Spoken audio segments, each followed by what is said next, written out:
I'm Logan. My talk describes what has led me to this moment where I stand before you, or rather sit before you, right? It's been quite a long road. So the first question people ask is, what do you do? Well, as you heard, I'm a fine artist. All right. So this is just me in my studio. You know, then they say, oh, well, that's nice, but what do you do, though? Like, what do you do? The answer is always a major source of shame and humiliation for me. I get Social Security disability insurance. It pays for all my living expenses, while Section 8 housing pays the majority of my rent. I hate feeling like a freeloader by not contributing to society, by being a responsible, self-sufficient adult. I have tried many jobs over the years. My first job was at Hogle Zoo at 16, but I just couldn't balance the register. One day it was up $30, the next day it was down $20. I didn't really know what the problem was. In the end, they had me wiping the bird stuff off the tables with bleach, and so I quit a few weeks later. It was just too much work, physical work. Since then, I've held a couple of graphic design positions. I tried working at call centers as well as having a variety of office filing jobs. My last job was doing data entry at a mortgage company, and that lasted 18 months, which was by far the longest term of employment. That ended in 2004, and I started painting full-time. Working with Vocational Rehabilitation, Mom and I formed my art business. Of course, she did most of the work. I don't know if I would have been able to do all of that paperwork. In 2006, I had my first solo exhibit at Art Access in downtown Salt Lake. It was a series of flower portraits.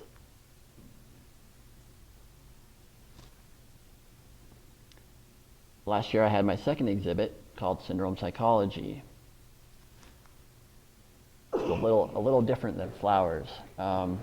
It depicts the physical and psycho-emotional challenges that I have to overcome every single day. I'm also making a documentary about my struggles called Logan Syndrome. It'll be done next year, and maybe it'll go to Sundance. I hope so. So what are my biggest challenges? Well, Miller syndrome is a big one.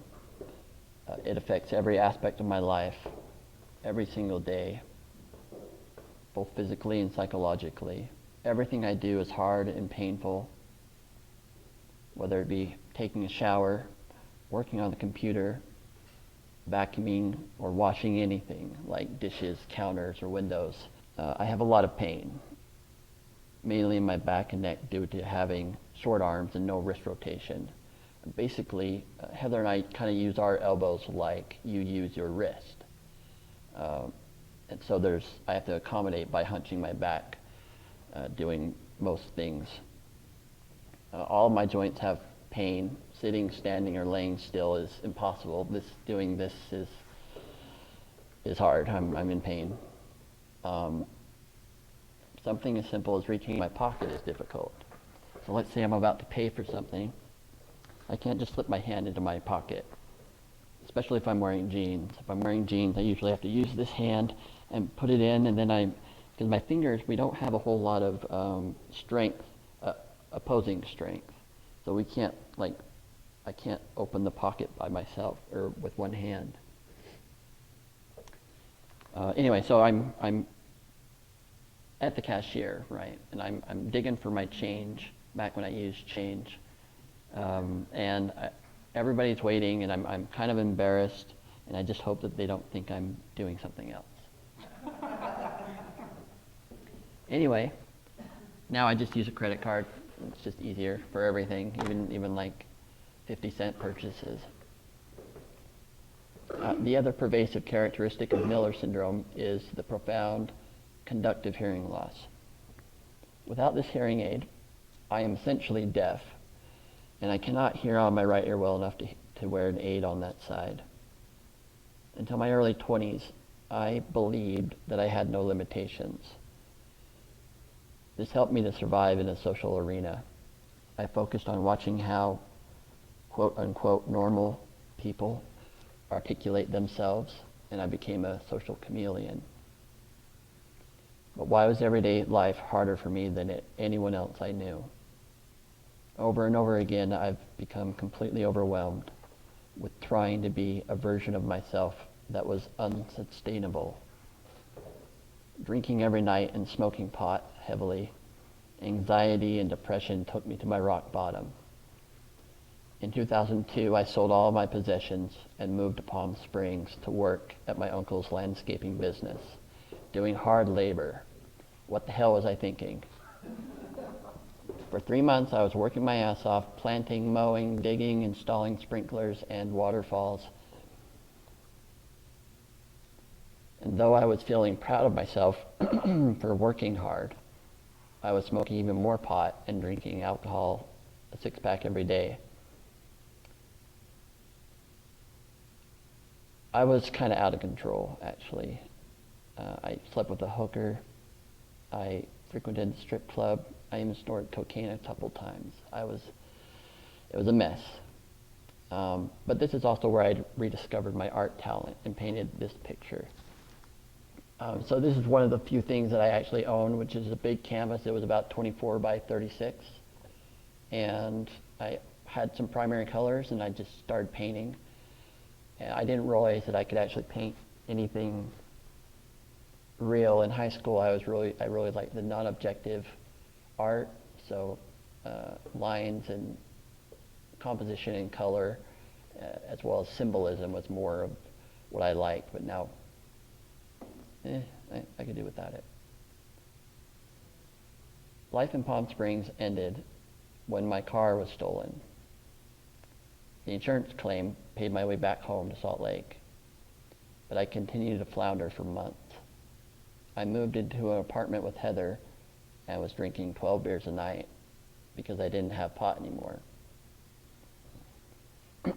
I had just started going to the neurobehavior home program up at the U a few months before that, and the doctors in this program are the ones that have stabilized me. They stabilized the depression, the ADHD, the OCD, the autism, the mood disorder, and the pain. They're all stabilized. And they still are stabilized, which is great. But I wasn't happy, but I was content. However, I denied how much my autism and the ADHD affected me until about a year and a half ago.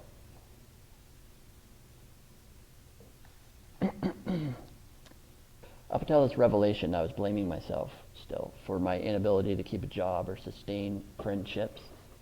I've isolated myself from the world for many years now, including Mom and Heather. We have a close relationship, but it's can be tenuous. Now that I realize that I have these things and that they are real, I have Heather come over every Sunday. She comes down to my apartment. We live in the same building. She lives on the third floor. I live on the first floor, so she can just come down without putting her shoes on or anything. So every Sunday we read. I read aloud for 2 hours, and we record it in hopes of writing our own books.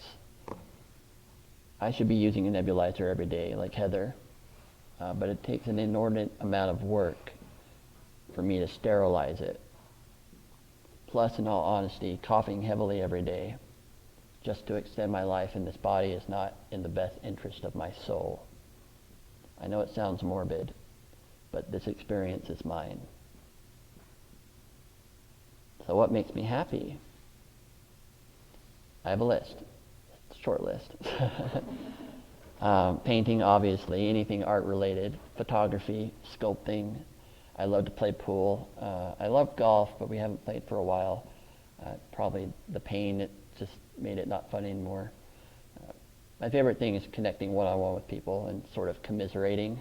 It's not necessarily a positive thing, but it helps me to hear other people that are struggling. Most of all, my dog Charlie keeps me laughing and smiling all the time. And I brought the painting, the actual painting. Whenever we show people this, they say, oh, he's cute, that's nice. And we say, it's a painting. And they say, it's a painting?